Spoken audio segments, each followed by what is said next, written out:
Kamakailan ay laman ng balita ang aktres na si Casey Concepcion at ang ina niya na si Sharon Cuneta.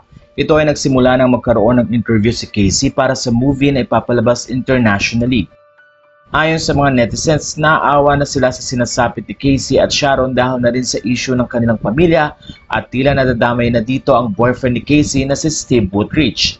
Naging interesado tuloy lalo ang mga netizens kung sino ba talaga si Steve at nag-iisip ang karamihan kung binata ba ito o may asawa na o kaya naman ay divorce or hiwalay. Ilang mga netizens kasi ang nagsasabing may asawa na si Steve lalo na nga't hindi na ito mukhang bachelor. Ayon sa isang netizen, may asawa na di umano si Steve at tinawag pang kabit si Casey Concepcion.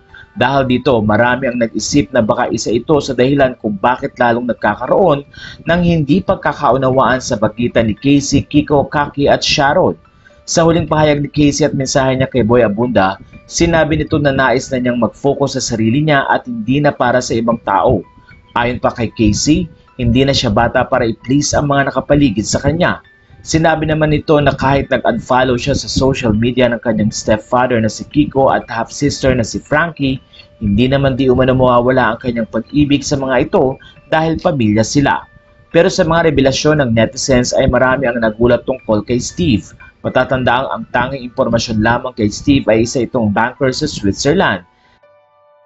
Matatandang tahimik din si Casey tungkol kay Steve although unti-unti na rin ipinapakita ni Steve sa kanyang Instagram na kasama niya ang aktres. Samantala, wala pa namang pahayag si Steve tungkol sa balitang may asawa na ito.